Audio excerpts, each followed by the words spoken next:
shelter at your lotus feet. Srila Prabhupada ki.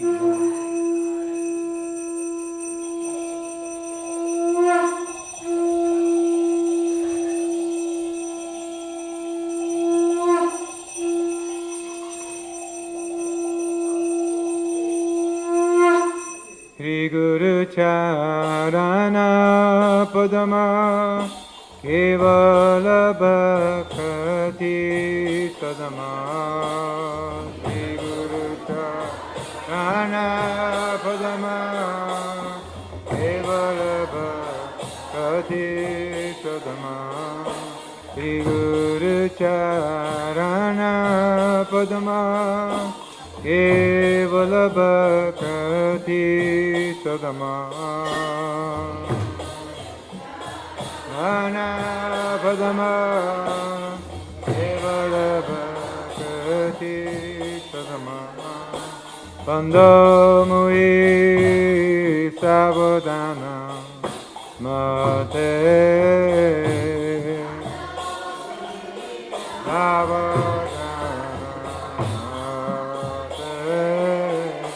Bandha Mui Savadana Mate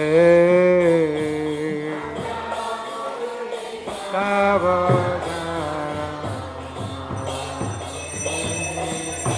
Jahara Prasare Bhai Evavatariya Jahara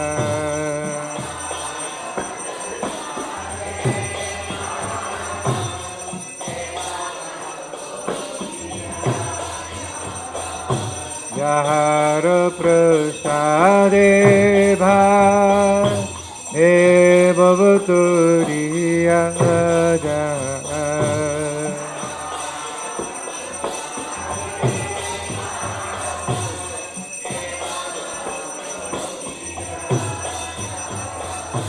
Krishna Prati Ho Jaha Hote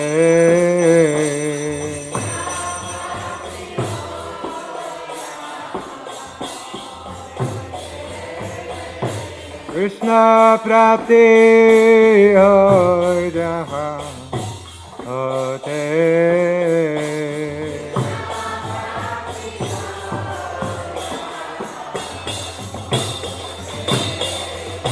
Guru Mukha Padama Vakya Chite Te Koriya Akya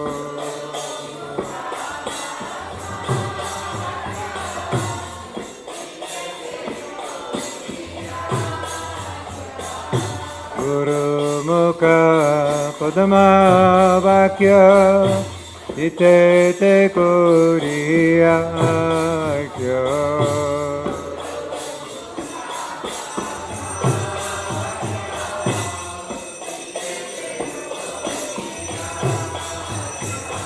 Adana Kori Ho Mane Asha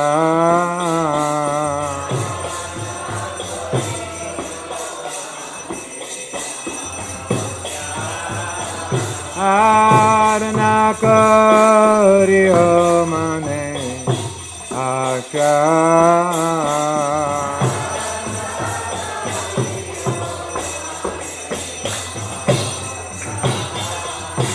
Guru Charane Rati Esa Uttama Gati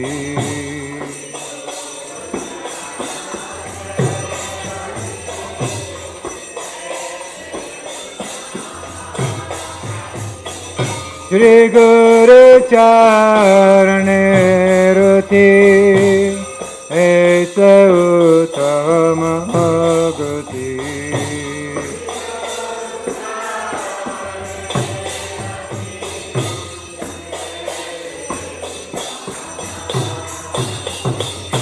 Jai Prasade Pure Sarva Asha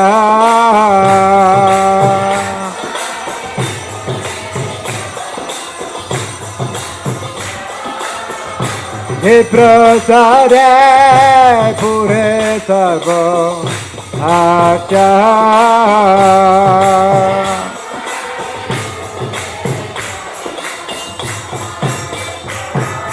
Chakurana dilo ye janme janme prabhu se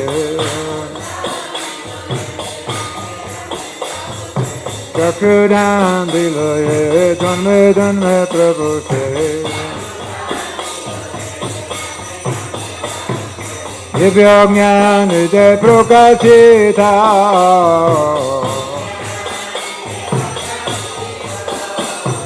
Divya jnana de prakashita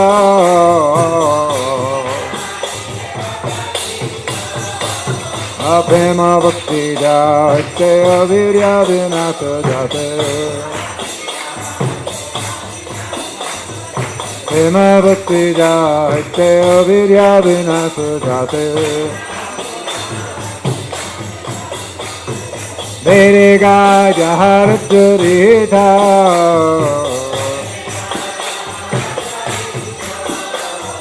Vedega jaharacharita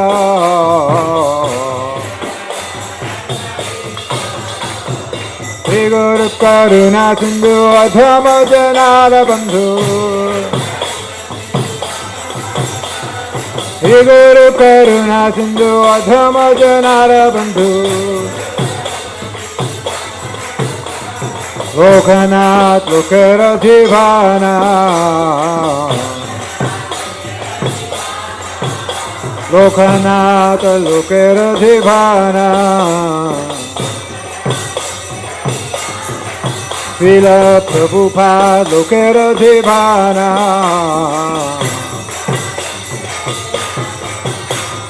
Ha Prabhu Koro Daya Deho More Parachaya Ha Prabhu Koro Daya Deho More Parachaya Ebe Josu Gusuk Tribhuvana Ebe Josu Gusuk Tribhuvana Aha Prabhu Kora Daya Deho More Parachaya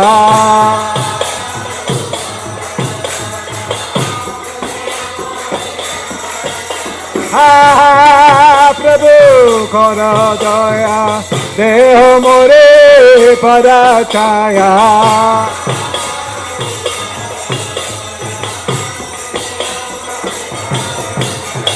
Ha Prabhu Kora Daya Deho More Parachaya Ha Prabhu Kora Daya Deho More Parachaya Ebe Josu Gusuk Tribhuvana Srila Prabhupada Kotita Pavana Jaya Prabhupada Jaya Prabhupada Prabhupada Jaya Prabhupada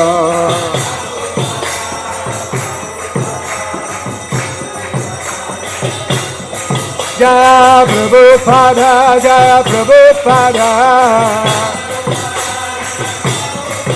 Jaya Prabhupada Prabhupada Jaya Prabhupada Jaya Prabhupada Prabhupada Prabhupada Prabhupada Jaya Prabhupada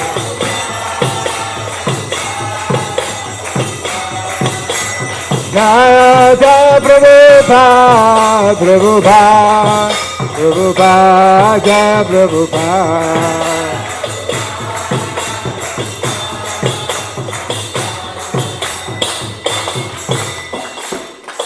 Namah Vishnupadaya Krishna Pristaya Bhutale Srimate Bhakti Vedanta Swaminiti Namine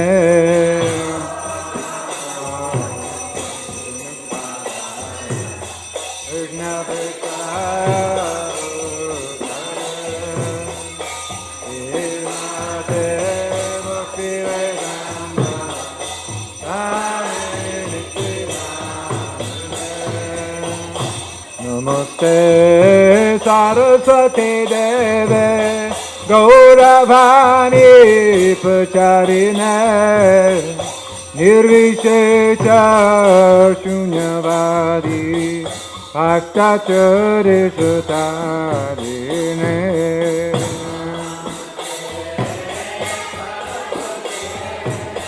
Gauravani Pacharine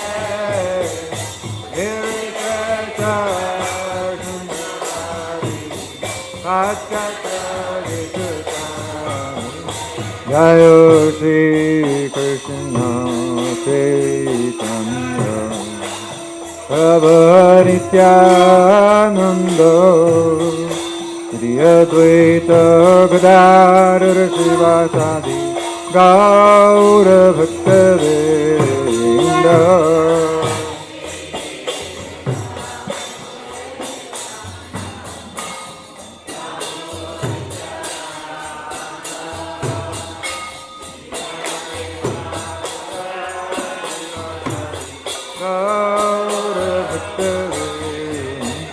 Jaya Shri Krishna Chaitanya Prabhu Nityananda Shri Advaita Gadadhara Srivasadi Gaura Bhaktavrinda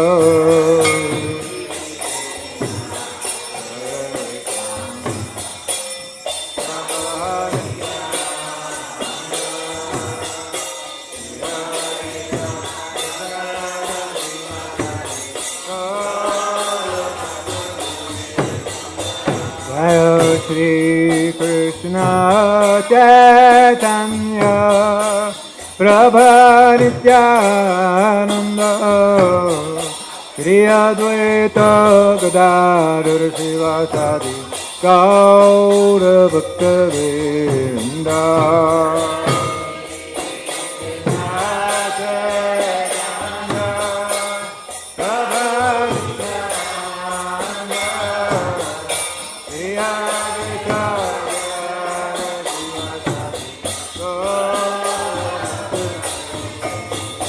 Jaya Shri Krishna Chaitanya Prabhu Nityananda Shri Advaita Gadadhara Srivasadi Gaura Bhaktavrinda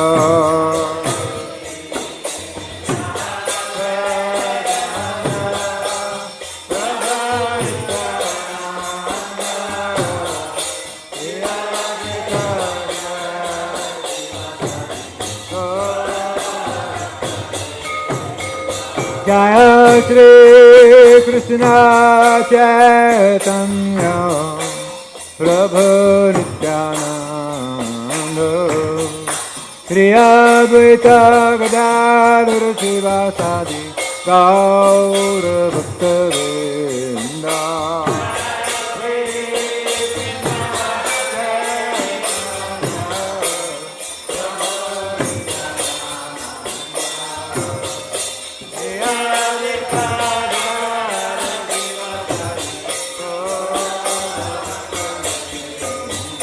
Jaya Shri Krishna Chaitanya Prabhu Nityananda Shri Advaita Gadadhara Srivasadi Gaura Bhaktavrinda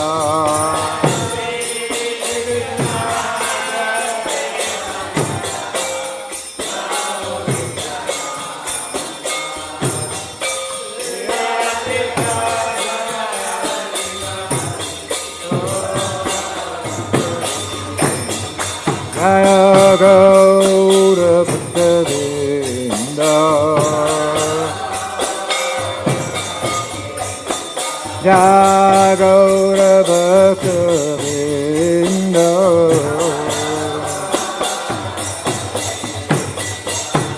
Yasumati Nandana Brajavarunagara Gokula Nandana Kana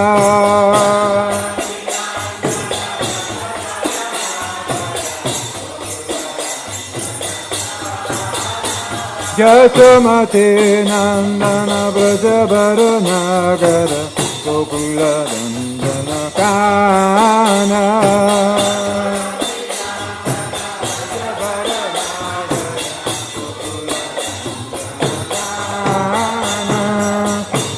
Paranadana Madana Manohara Gopi Paranadana Madana Manohara Kaliya Damana Vidana Kaliya Damana Vidana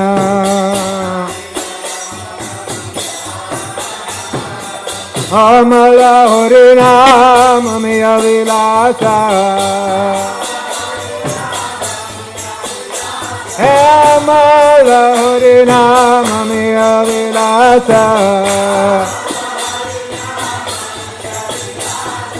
Vipina Purandara Navina Nagara Bhadavam Shivadana Suvasa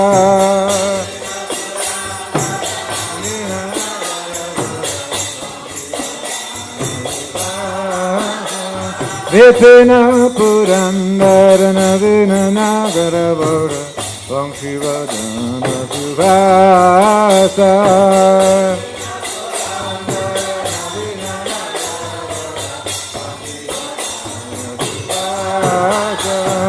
Brajajana Palana Surakuranasana Brajajana Palana Surakuranasana Nanda Godana Rakoala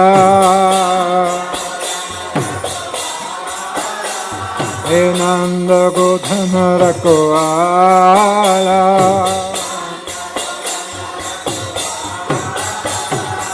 Govinda Madhava Navanita Taskara Hey Govinda Madhava Navanita Taskara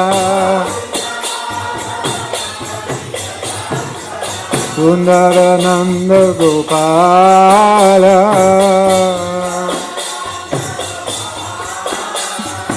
Sundarananda Gopala Yasumati Nandana Brajavarunagara Gokula Nandana Kana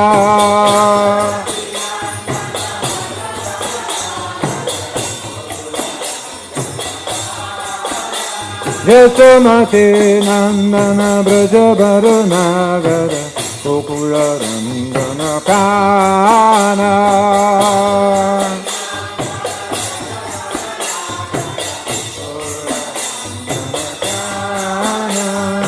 Yamuna Tattara Gopi Vasanara Yamuna Tattara Gopi Vasanara Hara Sarashika Kripa Maya Hara Sarashika Kripa Maya Asina Bhavayada Vrindavana Natavara Sri Radha Vallabha Vrindavana Natavara Gokoti Vinorasraya Gokoti Vinorasraya Amala Harinama Miya Vilasa Govinda Madhava Navanita Sakara Shri Radha Vallabha Vrindavana Nasabhara. Oh Hare Krishna Krishna Krishna Hare Hare, Hare Ram Ram Ram Hare Hare.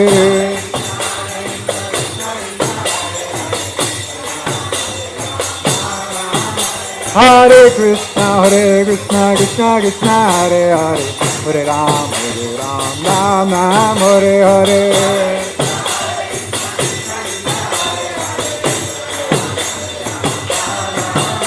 Hare Krishna Krishna Krishna Hare Hare, Hare Ram Ram Hare Hare.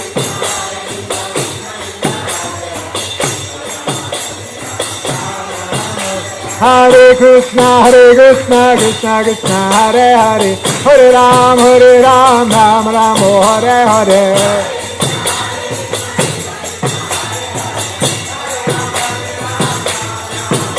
Hare Krishna Krishna Krishna Hare Hare, Hare Ram Ram Ram Hare Hare.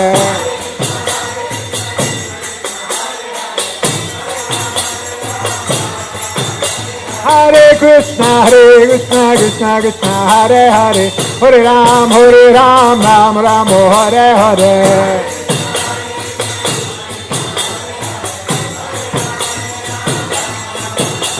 Oh Hare Krishna Krishna Krishna Hare Hare, Hare Ram Ram Ram Hare Hare.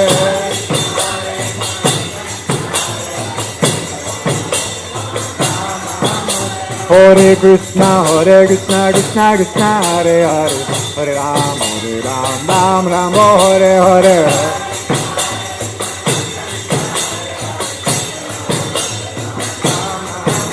Hare Krishna Krishna Krishna Hare Hare, Hare Ram Ram Hare Hare.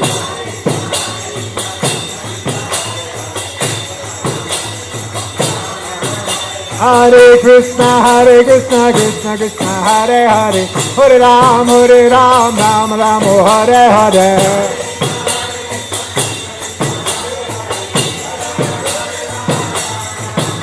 Hare Krishna Krishna Krishna Hare Hare, Hare Ram Ram Hare Hare.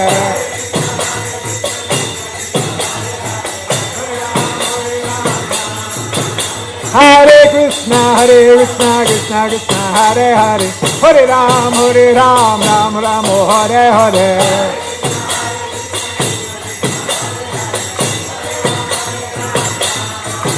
Hare Krishna Krishna Krishna Hare Hare, Hare Rama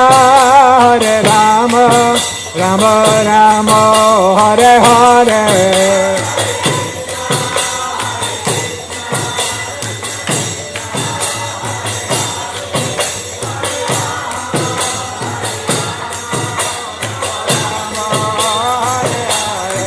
Hare Krishna Krishna Krishna Hare Hare, Hare Rama Rama Rama Hare Hare.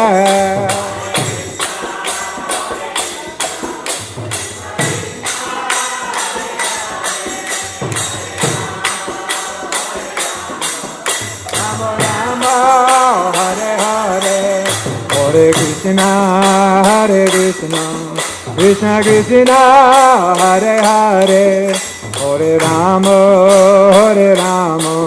Rama Rama Hare Hare.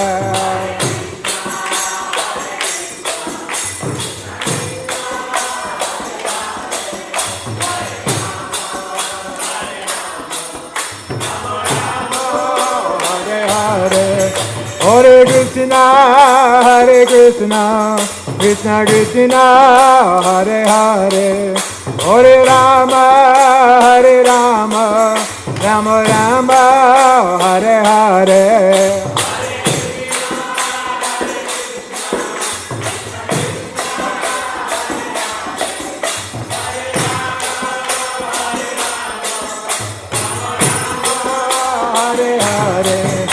Hare Krishna, Krishna Krishna, Hare Hare, Hare Rama,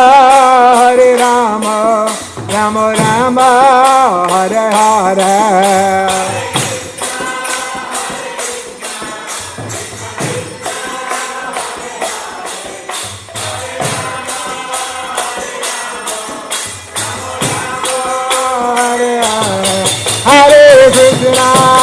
Hare Krishna, Krishna Krishna, Hare Hare, Hare Rama,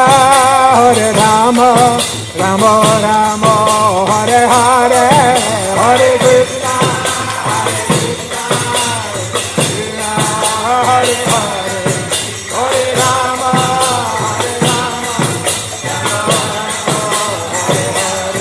Jai Radha, Sham Sundar Radha, Sham Sundar Radhe.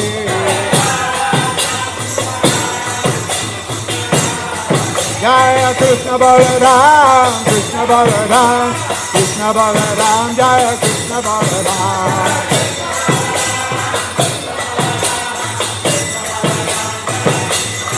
Jaya Gauranga, Jaya Gauranga, Jaya Gauranga, Gauranga, Jaya Gauranga, Gauranga, Jaya Gauranga, Jaya Gauranga, Garuda, Garuda, Garuda, Garuda.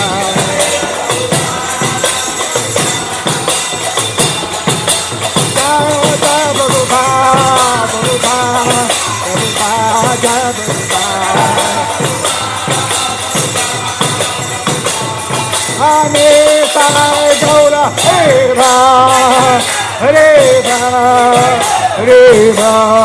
Gaura, Hare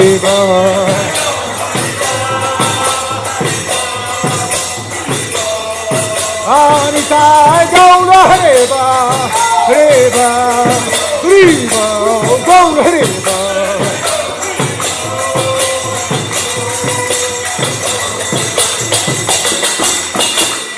Jaya Premanandi. Jaya Om Vishnu Bhad Paramahansa Varivrajikacharya Ashtotarastu Shri Simaresi Bhakti Vedanta Swami Prabhupada Ki Jai.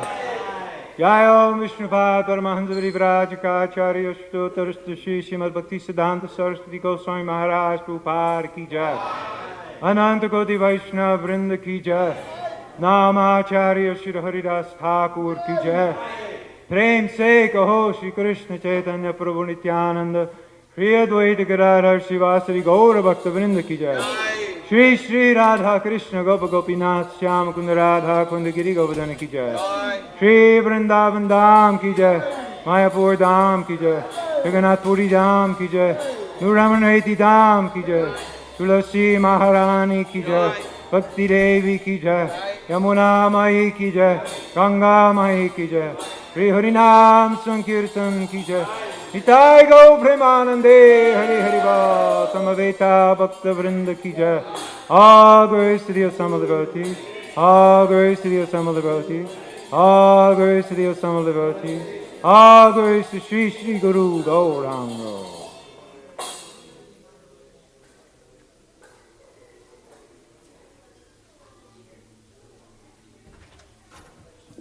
Welcome back, Mother Mukha ki jai. Hare Krishna, so nice to be home, be it ever so humble. There is definitely no place like home. All the personal space, I just love it so much. Nobody's, even if you're in the temple room and there is nobody there, somebody is going to come up and bang against you. When it's just incredible. There's a whole different conception of that. But it was a wonderful, fantastic trip with its transcendental challenges. I got a little sick at the end, but I had a fantastic time. I didn't get to write about the Vrindavan in the last week, so maybe I can do that. But I don't have anything to read. I just got home last night, so I'll tell you one little story that I remember. We got to spend about an hour and a half with Brahmananda and Gargamuni, which everyone should do if they come to Vrindavan, Mahadevi can take you there.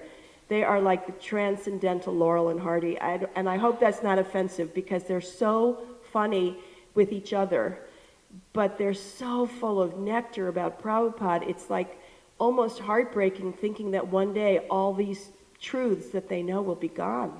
And Brahmananda just wrote, well, he didn't write the book, Satyaraj wrote the book, but it was Brahmananda's memories and writings and recordings. And it was written for the academic market a little bit. So there's a lot of nectar missing. So we're urging Brahmananda to write his own book himself, if possible. He knows so many things. So one thing he told us was everyone thinks that Prabhupada came off the boat with, 40 rupees. But actually he had a trunk of Srimad Bhagavatams. And in India he had them printed 16 rupees on the book. So when 16 rupees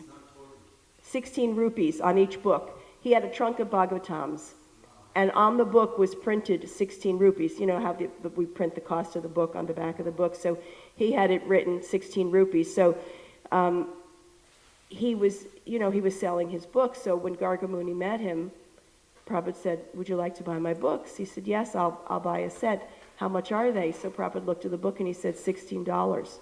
So he sold every book for $16. So Gargamuni said, $48, that was a lot of money for me, but I had my bar mitzvah money. So I said, what were you, like 14 when you met Prabhupada? How did you still have your bar mitzvah money?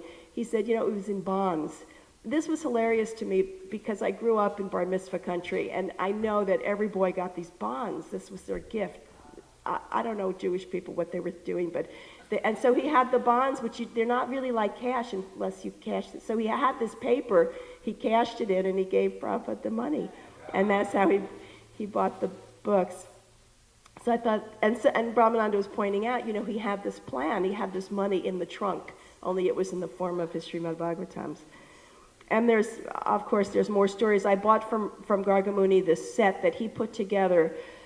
From the archives, they have, all these lectures. I guess there's 1,300 lectures of Prabhupada's printed in the archives, and they just came out with 500 new ones, so there's now a total of 1,800. And he took them and he put them on an MP3 disc with visuals, because he read that if you hear and see at the same time, you remember 65% better than if you just hear. So he made these discs that we can put in our computer and play on the screen, where you can hear Prabhupada lecture, see pictures of whatever he put, paintings from our artists, and Prabhupada talking and walking, this kind of thing. And then also what he's speaking is printed in letters on the screen. So it's supposedly very good for the brain. So anyway, I bought his series. When I bought Brahmananda's book, I bought a couple of the books, and we can get them from the Torchlight. But he signed them for me, and then Gargamuni said, it's 250 rupees for the signature. I said, what, you're kidding me? He said, no, because he said, we don't make any money on this book. This is Brahmananda's story, but only Satyaraj, and Satyaraj isn't making like a lot of money, but he was given a donation to get this story out of Brahmananda. But Brahmananda's not getting any money for it, which is, sad to me. So he said, so I have to charge for the signature. I said, okay. That's why I bought the set of 4,000 rupees of all these things he made, because, he was breaking my heart there. But anyway, I told him he couldn't sign my cassettes, though, or my CDs, because I wouldn't pay for that. Okay, so I want to welcome Ram Nityananda Das and Ishwari Janavadevi Dasi, Hare Krishna, from Vancouver. This is Radha's parents. Radha and Ramai are getting married this weekend. So congratulations to you both. Your daughter has found a really great guy here in New Ramreti. We're happy to have them both here. And I don't have any other announcements because I only got back last night, but here are the devotees who assisted their spiritual master dressing the deities today. Shishi Radha Shamasundar, Nitai Priya Prabhu, Chota Radha Shamasundar, Guru Prasad Prabhu, Shishi Krishna Balaram, Madhuri Gopi Prabhu, Chota Krishna Balaram, sorry, I don't have my glasses, Prema Manjari Prabhu, Shishi Gornitai, Ananda Vardhani Prabhu, Chota Gornitai, Karaneshri Prabhu, Guru and Lord Nishingadev, Krishna Kripa Moya Prabhu. And I don't know yet who's, and Shesha Prabhu is giving the class today.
Jaya Radha Madhava Kunja Vihari Gopijana Vallabha Girivardhari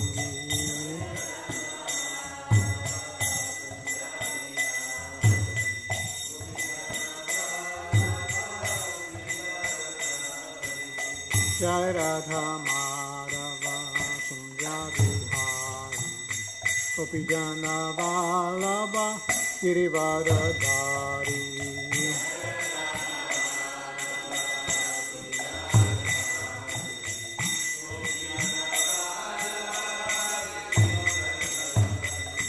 Yashoda Nandana Vrajana Ranjana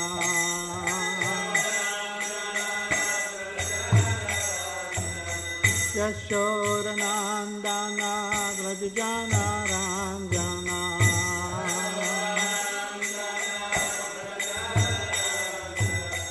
Jamuna Tiravana Chari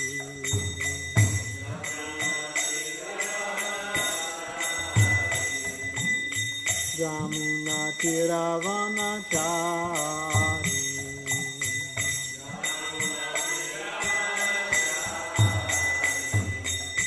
Jai Radha Madhava Kunja Vihari Gopijana Vallabha Girivardhari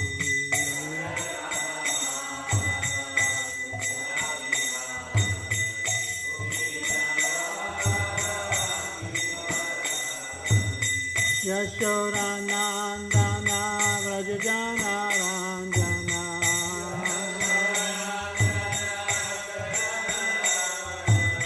Yashoda Nandana Vrajana Ranjana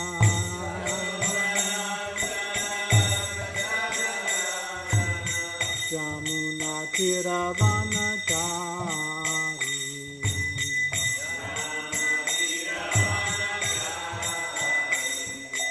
Jaya Radha Madhava Kunja Vihari Gopijana Vallabha Girivardhari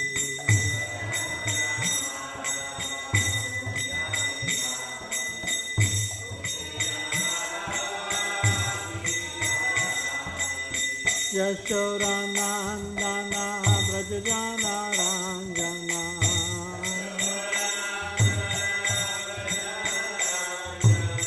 Jamuna Tiravana Chari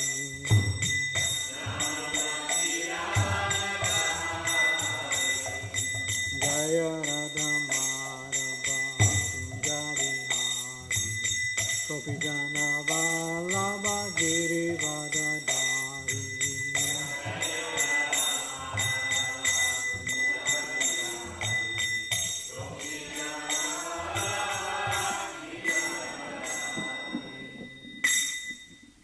Hare Krishna.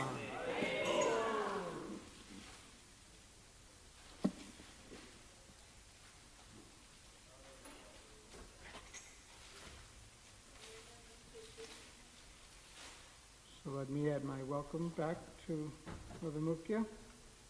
We missed you. Not that Keshava isn't the man, but still we missed. Let's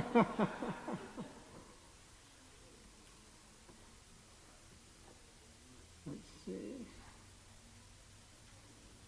Om Namo Bhagavate Vasudevaya.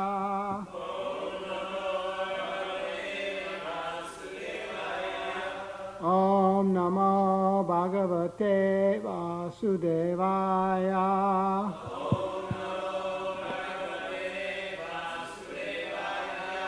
Om Namo Bhagavate Vasudevaya.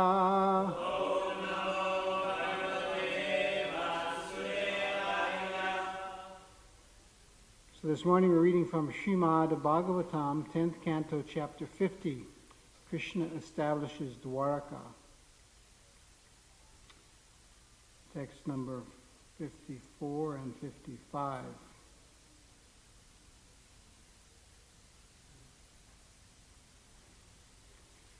for those of you that don't know, there's a section of New Delhi called Dwarka. And ISKCON is building a big, huge temple there, as if they don't have enough temples already in Delhi. But there's a big, huge temple coming up. It's right near the airport. So you may get a chance to visit it. That's about, 8, 10, 12, however many. All glories to Gopal Krishna and Goswami Maharaj. So the word meanings to text number 54, I'll go through, then we can chant together that, and then we'll chant 55.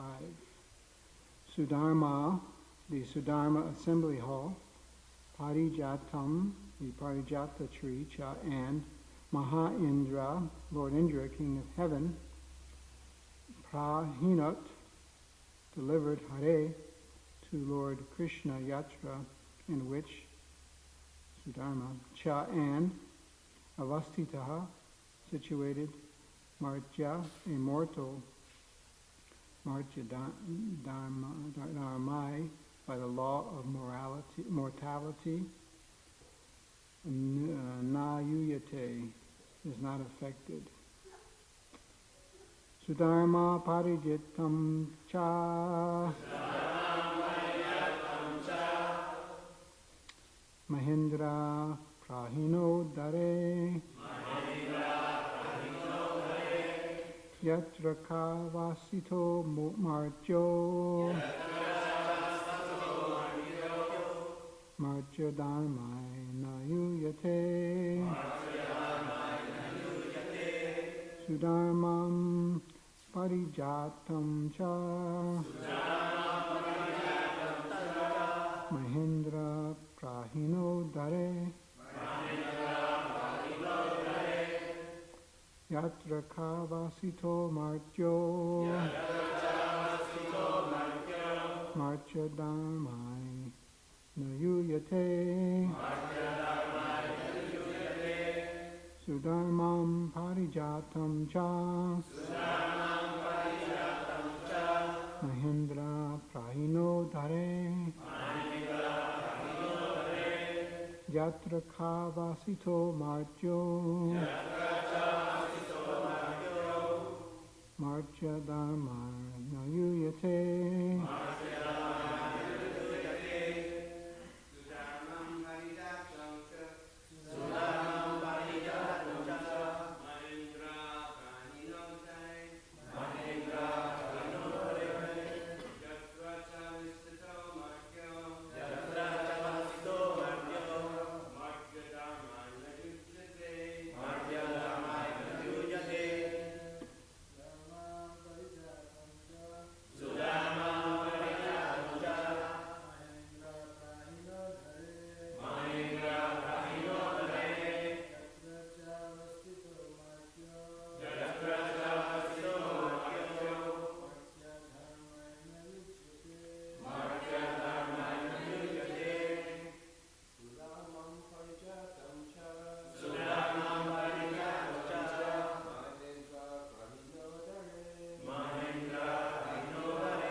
ladies.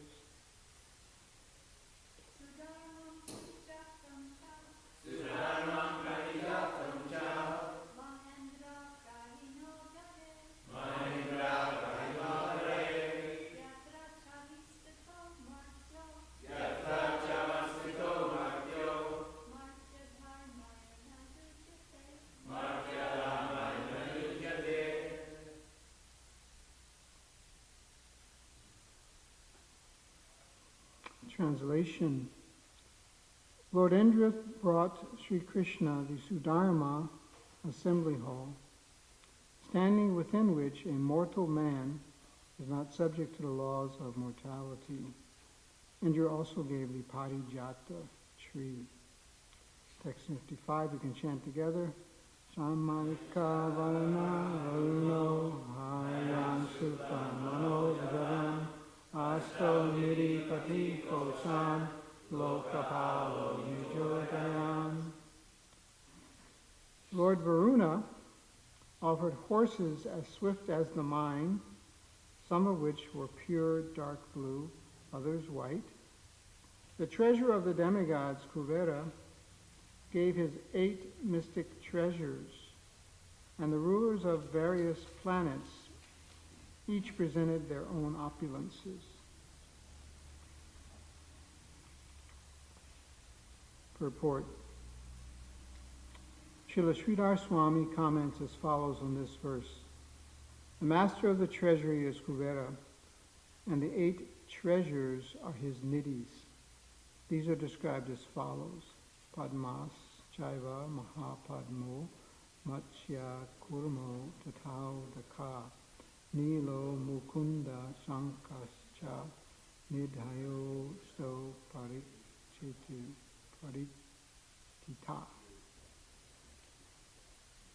The 8 mystic treasures are called Padma, Mahapadma, Matsya, Kurama, Audaka, Nila, Mukunda, and Shankar. Om Jnana Timirandasya Gananjana Shalakaya Chakshu Unmilitam Yena Tasmai Shri Gurave Namaha.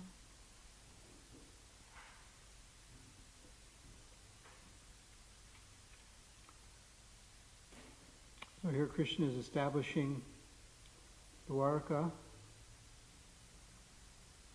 It's interesting, and I don't know the answer to this question, but I wonder, the title of the chapter, Krishna establishes Dwarka. It doesn't say Krishna built Dwarka, or as Mukunda Prabhu was pointing out yesterday, that Vishwakarma built Dwarka, but Dwarka is the eternal Dham of the Lord, and it appeared. And so that seems to coincide with the chapter title, which describes Krishna establishing Dwarka rather than building it. And that's important, I think, because it establishes a way we think about these different subject matters. I asked a question at the end of class yesterday about modern discoveries such as the walls under the sea just off the coast of present-day Gujarat, near Dwarka, and the bridge that we find in South India going between, seen by satellite photos, going between the Indian subcontinent and the island of Sri Lanka. How do we think about these things? And my point in bringing that question up was really only clarified in my own mind later in the day from discussion with my wife. And that is, do we accept the descriptions of the Shastra with faith, or do we first place our faith in sort of modern day corroboration of what is described in the Shastra? Which comes first in our mind? Now I believe because there's a satellite photo of the bridge underneath the sea between South India and Sri Lanka, or that there are ruins being discovered off the coast of Dwarka in the Arabian Sea. Do I believe and have faith? Is my faith increased because of that, or is my faith based on the Shastra and the descriptions are there alone? And it's nice that there's modern corroboration. So how we think about all the things that we read in the Shastra, particularly things which are beyond our comprehension or seemingly ability, the ability of modern man, I think is very important. Obviously, I would advocate we have faith in the Shastra first. And that faith can and should be strong enough that we don't need corroboration of modern scientific methods. We used to run into this question a lot when I was on a library party, because we would be meeting with professors every day and presenting Prabhupada's books. And question would often arise, how things which are inconceivable in the Shastra, inconceivable to our modern minds, to our current mindset, how they can be accepted. And obviously the answer is faith, but when there are these types of modern corroboration, it's good. It's good for those that don't have faith, not those that have faith. So that's what I meant by my question yesterday, and the subject matter sort of continues into today's verse, as we find in the first verse, text number 54, Indra giving the Sudharma assembly house to Krishna for placement in Dwarka. Now it says here in the verse that a mortal man is not subject to the laws of mortality. So if that Sudharma assembly house, if you enter it, I assume that death can't touch you there. Those are the laws of mortality, that we all die in this world. So that was his gift to Krishna. But was it really his gift? Was this really his gift? And this gets back to the point that Mukunda was making, is that did Vishwakarma build it, or did it just manifest and he got some role in it? Interior decorating, I think Mukunda said. Is it Indra's Sudharma hall, or is it Krishna's Sudharma assembly hall? It's Krishna's. And he reciprocates with his devotees by giving different roles to the devotees to play. And so Indra played the role of giving the Sudharma assembly house. And Kubera is mentioned in the next verse as giving his 8 mystic treasures. Now I tried to find out what those 8 mystic treasures are, and of course they're listed here in the verse quoted by Srila Sridhar Swami. They're listed: Padma, Mahapadma, Matsya, Kurma, Odaka, Nila, Mukunda, Shanka. 8 mystic treasures. So I tried to find out what are those, what are those treasures? And actually, there's not much information about what those treasures actually are. I looked in a lot of different places to try to get a description. Well, Shanka means this kind of treasury, this kind of wealth. But they're hard to find. Actually, some places it describes that these 8 mystic treasures are actually personified. They're like the associates, personal associates of Kubera. But it's not clearly explained or understood exactly what they are. But we can understand one thing about them, and I think this is the most important thing, and it's related to this idea of the Shastra containing things which are fantastic descriptions. One thing we can understand about these 8 mystic opulences of Kubera is that they're not his natural opulences. He's been granted them. He's received them from another source. I found in the Puranic Encyclopedia, you know, Vetam Mani's Puranic Encyclopedia. I don't know if have you seen that. There's electronic versions. I have the book version. But good reference point because it describes all different stories and references them to different Puranas and the Mahabharata. And so there's a description of Kubera and two of these 8 mystic opulences that's described as follows. It's describing Kubera in Lanka. And Lanka is his kingdom, present-day island of Sri Lanka, where he had his headquarters, his treasury. So afterwards, Kubera performed penance for 10,000 years in water with his head submerged to please Brahma. Yet Brahma did not appear. Then he performed penance standing on one foot in the center of Panchagni, 5 fires. Brahma appeared and asked him to choose any boon.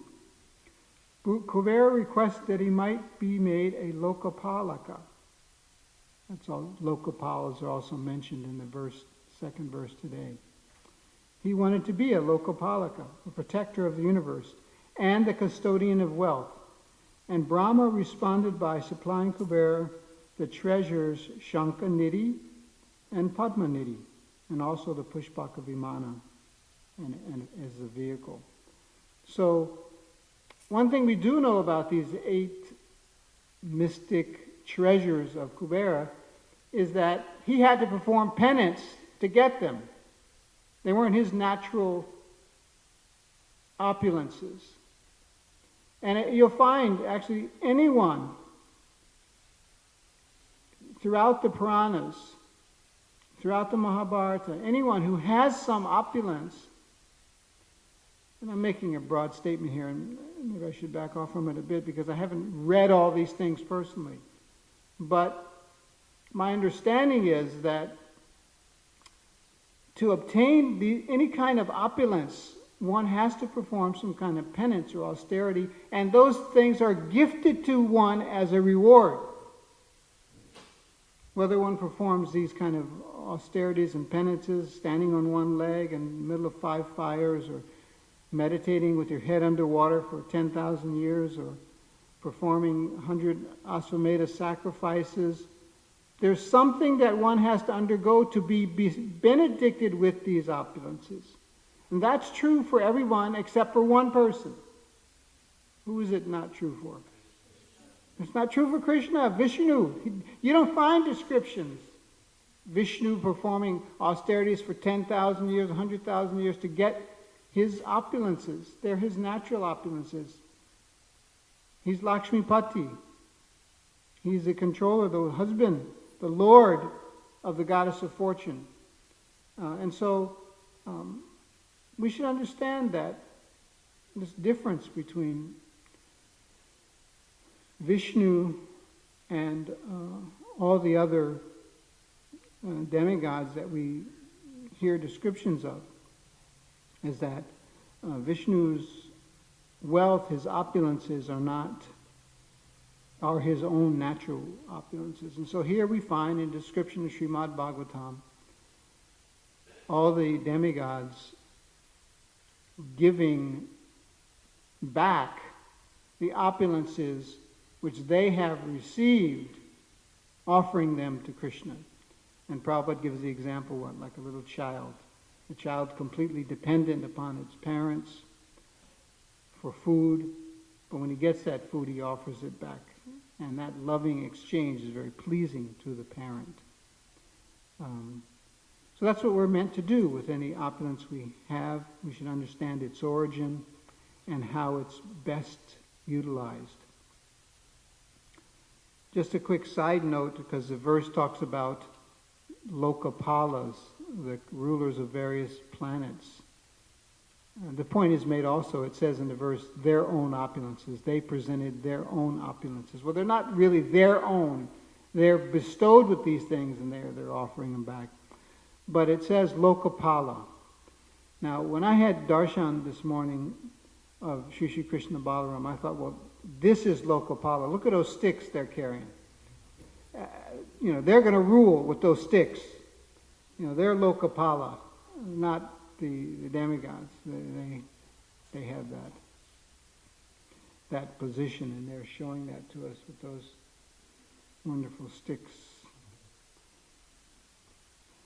So I thought that I would talk a little bit about wealth, since that's the subject matter here, and to try to further illustrate this philosophical point of the owner and controller of opulences and the correct use of all opulences.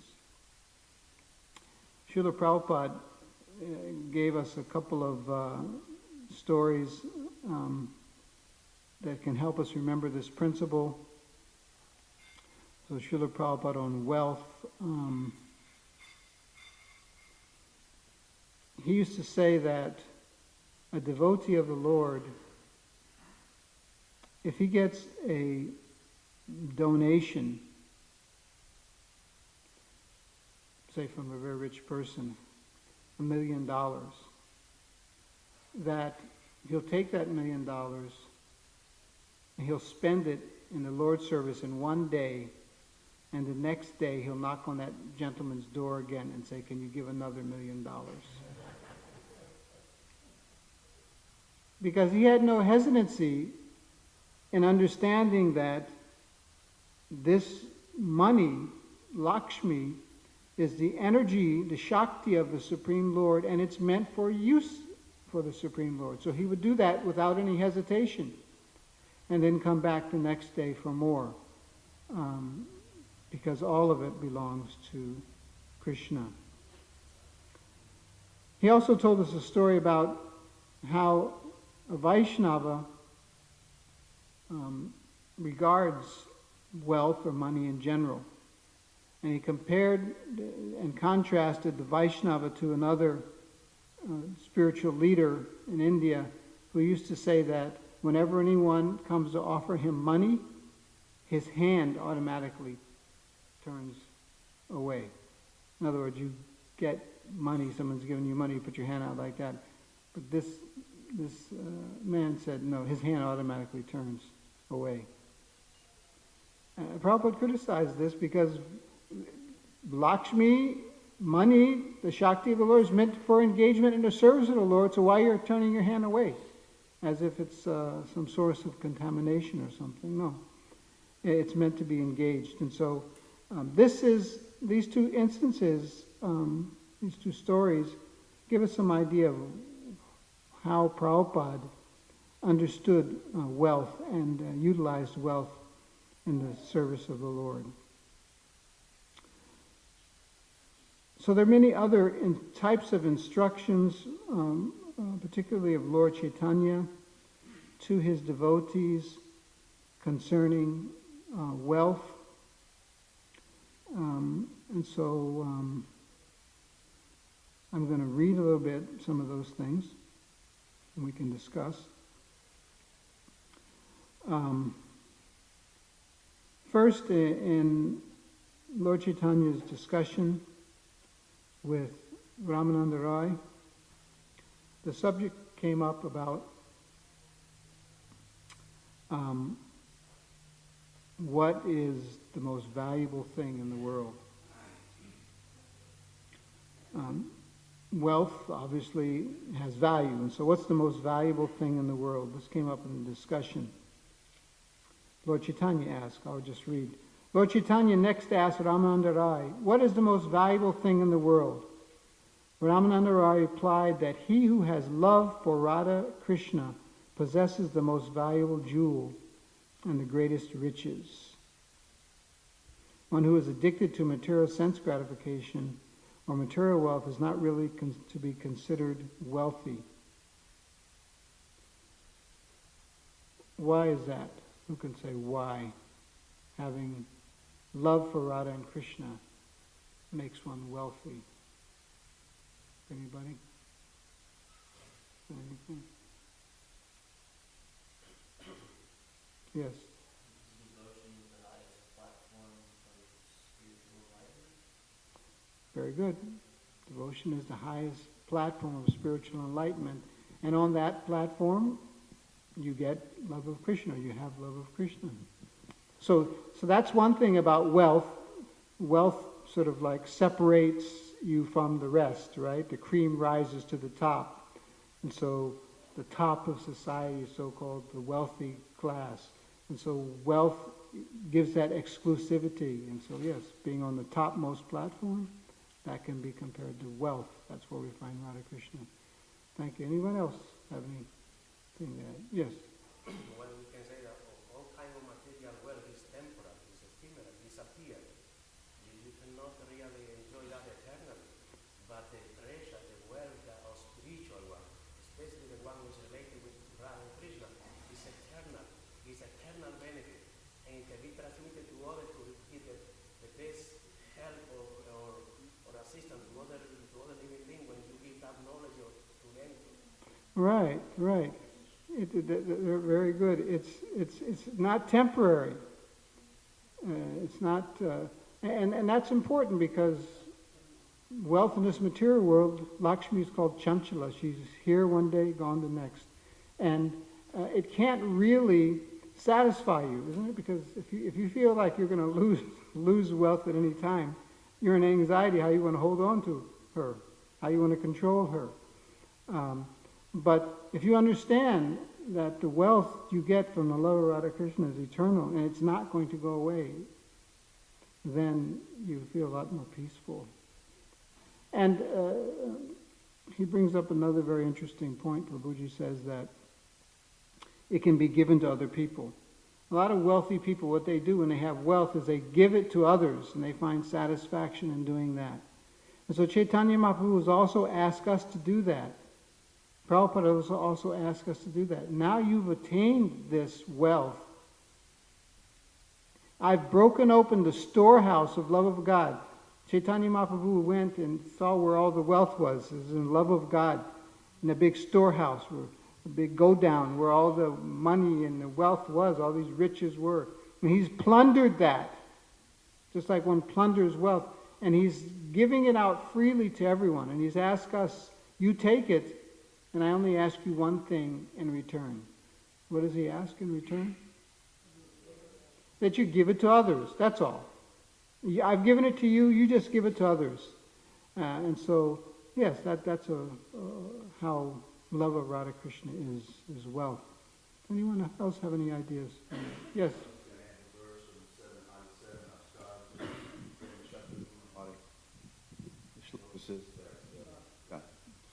That one shloka, Starja Prema Shata, this prema is amazing, Starja, because it increases 100 times when you plunder it and give it out.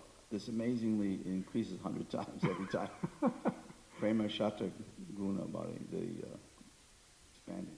Yes, wow, what a wonderful thing. Not only is it an unlimited treasure house, but it increases when you give it out. More is there.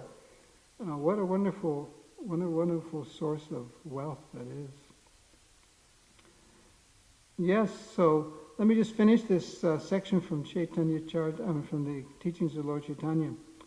When one comes to the spiritual platform, Krishna consciousness, he can understand that there are no riches more valuable than love of Radha Krishna. It is recorded in Srimad Bhagavatam that Maharaj Dhruva sought out the Supreme Lord because he wanted to get some land.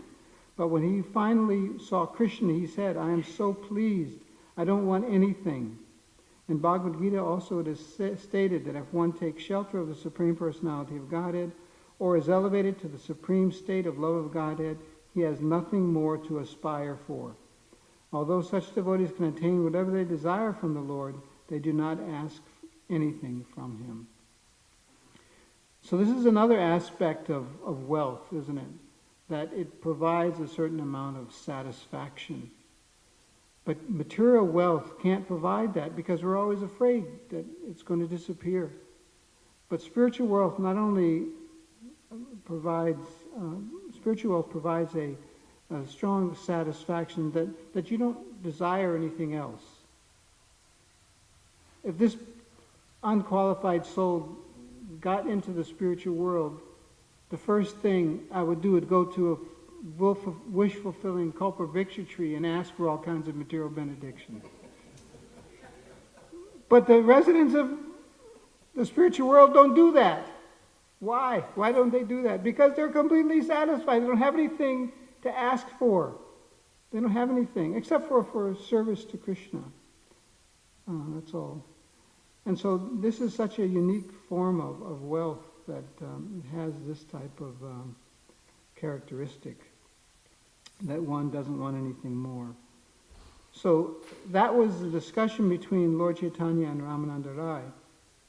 Now, there is another discussion with Lord Chaitanya, between Lord Chaitanya and Sanatana Goswami. And there's an interesting story there told about an astrologer and a poor man. The astrologer came to the house of a poor man, and he was surprised to see that he was so poor. And he said, "Don't you know that your father left you a great treasure?" And so he began to tell this poor man about the treasure, where to find it out. So which direction did he find it in? Who knows? He found the treasure by digging in the east. And what does that for us signify? India. Yeah, India, yes. But if you're in India, what does it signify? Bengal, yes. You're looking to the east. The sun, the two lords, Nitai Gaur, are like the sun and the moon rising simultaneously in the eastern sky.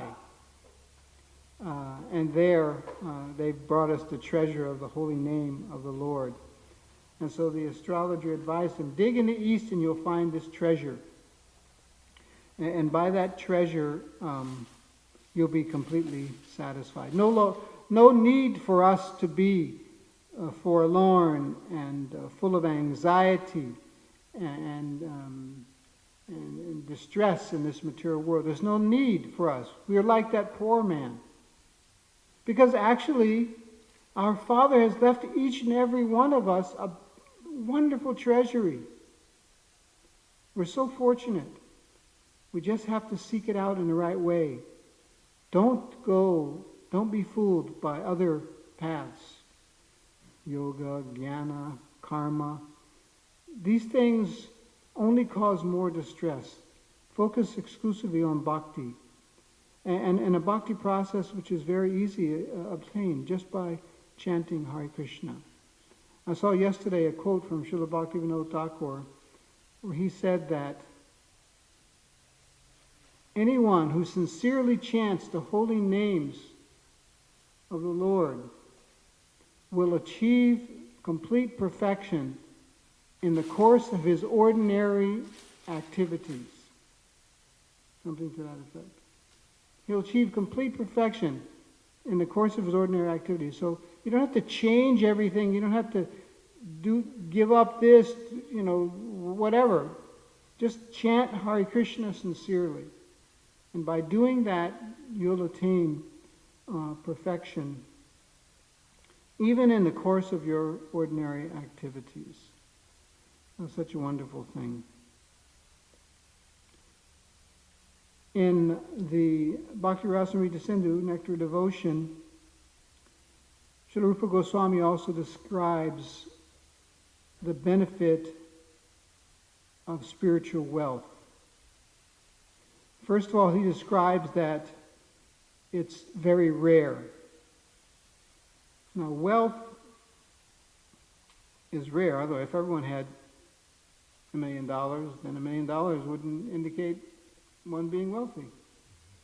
It's rare. It's special. As Prabhuji said, it's put you in a top platform.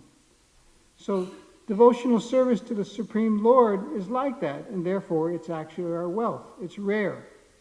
In the very beginning of Bhakti Rasamrita Sindhu, the characteristics of pure devotional service are described, and one of them is the rareness of pure devotional service. So we should understand how wealthy we are by understanding how rare it is that we have the opportunity to take part in this process. So I'll just read a little bit from the book here, Prabhupada's Nectar Devotion. Krishna can easily offer a person material happiness or even liberation, but he does not agree very easily to award a person engagement in his devotional service. Devotional service can in fact be attained only through the mercy of a pure devotee. In the Chaitanya Charitamrita Madhya Lila 19:151 it is said, by the mercy of the spiritual master who is a pure devotee, and by the mercy of Krishna, one can achieve the platform of devotional service. There is no other way. The rarity of devotional service is also confirmed in the Tantra Shastras, where Lord Shiva says to Sati, my dear Sati, if one is a very fine philosopher, analyzing the different processes of knowledge, he can achieve liberation from material entanglement. By performance of ritualistic sacrifices recommended in the Vedas, one can be elevated to the platform of pious activities and thereby enjoy material comforts of life to the fullest extent. But all such endeavors can hardly offer anyone devotional service to the Lord, not even if one tries for it by such processes for many, many thousands of births. So it's a very rare gift that we have. We kind of take it for granted.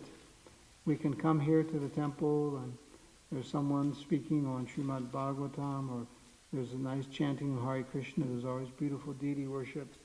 But these things are very, very rare indeed. And we should treat them as such, just as we would with a great deal of wealth. And another aspect of wealth is one who's completely satisfied. That's also one of the symptoms of pure devotional service. Pure devotional service derides the concept of liberation. So there's a little bit described here. We'll go back to Srila Sridhar Swami's commentary on Srimad Bhagavatam, which started this discussion. And it is confirmed in the Bhavarta Dipika, Srila Sridhar Swami's commentary on Srimad Bhagavatam. My dear Lord, for some of the fortunate persons who are swimming in the ocean of your nectar of devotion, and who are relishing the nectar of the narrations of your pastimes, certainly no ecstasies which immediately minimize the value of the happiness derived from religiousness, economic development, sense gratification, and liberation. Such a transcendental devotee regards any kind of happiness other than devotional service no better than a straw in the street. When, oh, when will that day be mine when I see any kind of material happiness as no better than a straw in the street? Then I'll know that I'm a very fortunate person. And finally, what is our wealth? Each one of us sitting here today, what is our wealth? What is our wealth? Well, I would answer that question by suggesting you look around the room and see the other devotees, because they are our wealth. By taking shelter of them, by serving them, by engaging in devotional service with them, any talent or any wealth that we would desire is immediately available to us. And it's through the devotees. We don't have to be a wonderful Kirtan singer, because if we have a wonderful Kirtan singer in our midst, he or she can sing in glorification of the Lord, and we can get the benefit, just as if we were singing so beautifully. We don't have to be a wonderful pujari who can gorgeously decorate the deity every day, because the devotees that do that service, they do it in such a way that we can benefit from that. We get the same benefit. So our wealth is our sangha. And through that sangha, all good things can be attained. Even if we're not strong in devotional service and devotional practices, what can we do?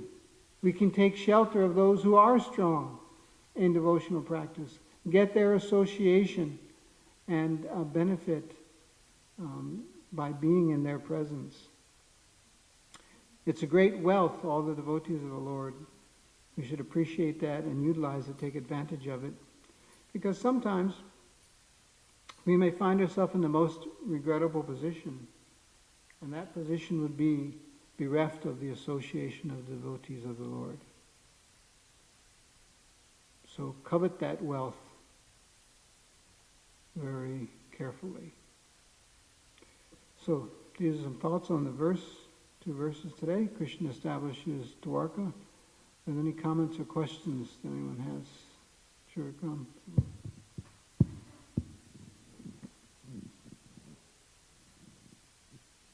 Very nice. I didn't want to get back into the material side, especially when you've given all these lovely philosophical and spiritual understanding of this process. But going back to Kuvera, like wherever he said he was residing in Lanka. He resided in Lanka for some time, but then he was driven out of Lanka. And then he took shelter in the Himalayas. He was residing in the Himalayas. And I know up to the time of the Pandavas he was there, but then maybe now it might be he's residing in a spiritual form or something like that. This thing. And the other point, when you said, do our faith have to depend on research and findings? Of course not, but sometimes, for example, like the question came up yesterday, it stated that Lanka is 100 yojanas from the tip of India, but then we know it's, and 100 yojanas is 800 miles, and we know like it's just like 20 miles across. So then that would kind of bewildered faith to some degree, or even the description of the art in the 5th canto and stuff. So sometimes, but I'm certain that within the Shastra there are answers for these things, but we probably have not, gotten that. Okay. Anything else anyone has? Yes, Dharma. Just want to say something and then ask a question. This morning there was a mishap on the altar, and if you notice, you're going to see that there are mismatching backdrops this morning there. So I was thinking, well, maybe there's a reason. 'Cause I couldn't find all 3 backdrops, so with Lord Gaura, Gaurnitai, we put on the rising moon. And so I saw it as coincided with your class. You were talking about Lord Chaitanya Nityananda as the rising moon, rising there. So it's like kind of make a connection in my mind as to probably, there's a reason why that's there. Hare Krishna. So I was thinking about this Sudharma house that it grants immortality to whoever goes there, as what is described. And I was just wondering, well, you sort of touched on the point, but I'm just kind of speculating a little more as to how is it that Kuvera was able to offer something that's immortal when we know that he himself was not. I know you mentioned of it's a father's gift, but that he's offering again, but is there some kind of a little more explanation that can make it clearer? I don't completely understand what it means when it says that the laws of immortality, because we know that Lord Brahma was requested by Hiranyakasipu to give him immortality, and he said, I can't give that to you. And Lord Brahma is the topmost of all the devas. And so the Sudharma Assembly House, how it becomes free or not subject to the laws of mortality actually work, I don't know. And that's, as you said, something we probably have to look at elsewhere in the Shastra to find out. But Abrahma Bhuvana Loka Punaravatana Arjuna Mama Pechi Tukuntia Punarna Jamana Vijite. Everyone in this world, from the topmost planet to the bottom, they're subject to, birth and death. So obviously there's something that needs further understanding there. Yes.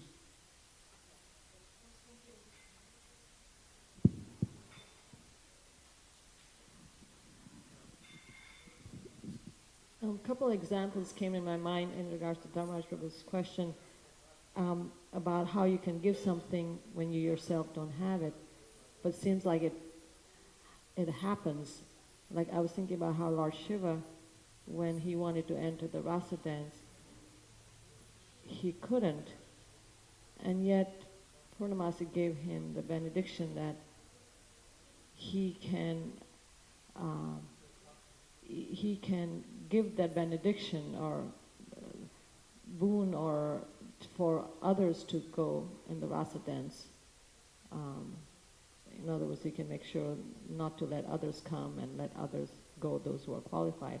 Or I was thinking, even I think in Kuvera and Dhruva's case, I think Kuvera gave Dhruva that benediction of pure devotional service. I kind of remember reading that one long time ago and having the same question. But when Dhruva asked for some benediction, and that's Kuvera gave that benediction. So it seems like there might be examples of you may not have it, and yet you're given that, yet you can give that benediction. What did you?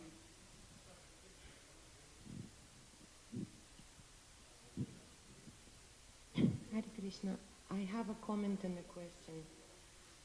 First of all, thank you very much for a very, very inspiring class, very amazing class. And the question is, could you please kindly expand a little bit deeper on and explain more the concept of sincere chanting? Wow. Sincere chanting, and I think there's a whole retreat in Govardhan or Barshana by Satchidananda Swami on sincere chanting. So I don't know how much I can say here, although I can say that, as I was mentioning, we have a shared wealth in the community and the association of devotees. And there are devotees that, at least in my mind, I see them as sincerely endeavoring to chant the holy name. And like Satchidananda Swami, for instance, he emphasizes, and he goes to japa retreats and so many things where he emphasizes a heartfelt experience in chanting. And I think that that's important, that when we chant our japa, we have a heartfelt experience. Now, at least in my own case, that may not be the case every day, but I can understand what it means by hearing his descriptions, not only him, but Mahatma Prabhu, from our own community here. He also does seminars where they delve into what does it mean to be sincere in chanting, and it makes you stop and think. Apart from the routine of just getting my rounds done every day, how do I actually become deeply absorbed?